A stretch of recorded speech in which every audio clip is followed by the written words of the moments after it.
In this podcast episode, Scott Galloway shares insights on a wide array of contemporary issues, including media and podcasting economics, career advice for young people, financial realities and wealth building, parenting challenges, the social and emotional struggles of young men, dating dynamics, and evolving ideas around masculinity. The conversation covers how social media influences success, the economic pressures facing younger generations, and the critical importance of relationships, especially for men. Scott highlights the shifting landscape in media consumption, emphasizing that traditional media audiences are shrinking, while success increasingly hinges on social media presence, particularly viral short-form content for platforms like TikTok and Instagram Reels. In podcasting, he notes that only a tiny fraction, less than 1 in 1,000, of creators are financially self-sustaining, comparing this exclusivity to the difficulty of making an Olympic team or entering the NBA. For authors, especially podcasters, large book advances and marketing support from publishers rely heavily on the author's social footprint rather than purely on literary talent. He underscores the competitive ecosystem where podcasts, books, and speaking gigs create a reinforcing cycle of influence and revenue. Scott offers practical counsel to young individuals weighing entrepreneurship versus corporate careers. He encourages those fortunate enough to access elite corporate positions to consider those opportunities seriously, given their unparalleled track record of wealth creation and benefits. Entrepreneurship, he warns, is often a fallback for those who struggle in traditional workplaces and requires significant risk tolerance and capital access. He advocates focusing on industries that are less glamorous but financially rewarding, such as healthcare, AI, vocational trades, and infrastructure development. Importantly, he stresses the difference between romanticized cool industries and stable, lucrative, boring sectors. The discussion turns to realistic expectations around achieving financial security.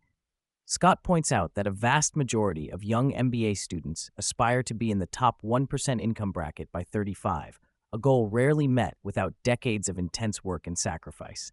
He frames success in capitalist society as a long game, requiring deep dedication, supportive partnerships, and clear priorities, often at the expense of work-life balance during those formative years. The pursuit of wealth is portrayed as a form of addiction, where the endless hunger for more can obscure the true costs. He addresses the role of government policies and tax systems that currently favor older, wealthier generations, thus creating barriers for younger people to accumulate similar wealth or homeownership. Scott takes a nuanced view on housing, acknowledging that for many young people, buying a home today can be more of a financial burden than an asset, particularly if purchased at market highs. However, he underscores that homeownership still serves as a forced savings mechanism and holds long-term value when entered at reasonable valuations. Renting may be financially wiser in overheated markets, but the decision must be highly individualized and context-dependent. Regarding personal finance, Scott advises disciplined, long-term investment in diversified, low-cost index funds rather than attempting to time markets or pick individual stocks. He warns that even professional fund managers rarely outperform these broad indices after fees. Consistent saving and steady investment compound over time, providing the most reliable path to wealth accumulation. Scott reflects candidly on his own journey, sharing that early in his career he lacked kindness and did not fully appreciate the power of generosity in leadership and interpersonal relationships. Surrounded by success, he was insulated from honest feedback and focused narrowly on his own ambitions. Later in life, he recognized the value of using one's economic and social capital to uplift others and make a positive impact beyond oneself. Growing up in a modest household with a single mother shaped Scott's ambition and understanding of economic insecurity. He recounts the stress and feelings of unworthiness inherited from his mother's financial struggles. These experiences motivated him to work hard and escape economic vulnerability. He notes the broader societal tendency to blame individuals for their circumstances without recognizing structural disadvantages that impact many young people's opportunities.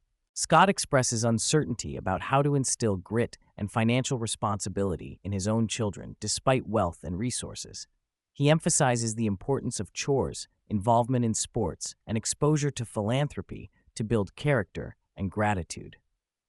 Recognizing the distinct personalities of each child, he stresses that parents can only guide. The child's peer group and nature play a significant role in shaping outcomes.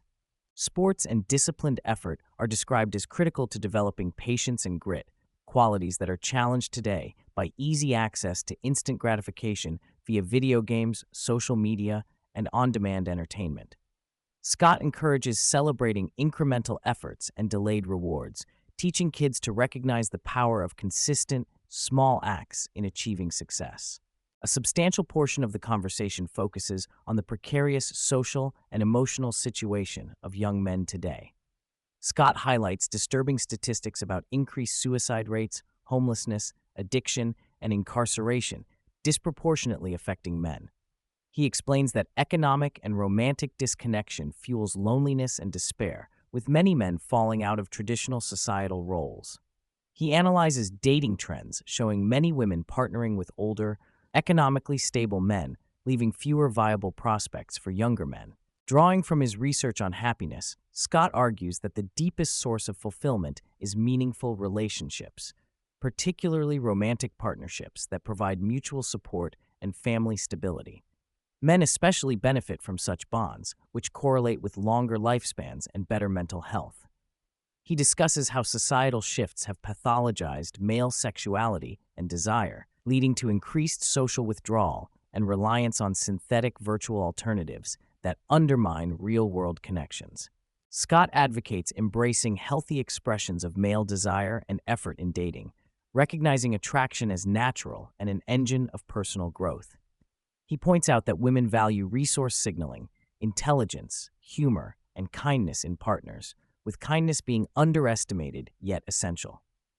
He critiques toxic narratives that stigmatize men's attempts to initiate relationships and emphasizes the need for men to develop social skills, resilience to rejection, and maintain confidence despite setbacks. While celebrating masculine energy, characterized by protection, risk-taking, and provision, Scott laments how public figures often fail to embody its protective aspect, thus sending confusing signals to young men.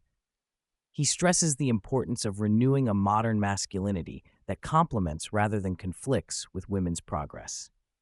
This balanced partnership, blending masculine and feminine energies, is framed as vital to healthy families and thriving societies. Scott touches on wider political and economic issues, noting how tax policies disproportionately benefit older generations and wealthy elites, thereby intensifying struggles for younger people. He acknowledges the resentment and debate around privilege and progress, but insists on approaching these topics with nuance. Supporting men's well-being does not detract from women's rights. It is essential for society's collective health. Finally, Scott invites listeners to engage with his recent work, including his newest book, focused on modern manhood. He expresses hope that these discussions will resonate broadly, especially with parents and those invested in nurturing the next generation toward healthier, more balanced futures.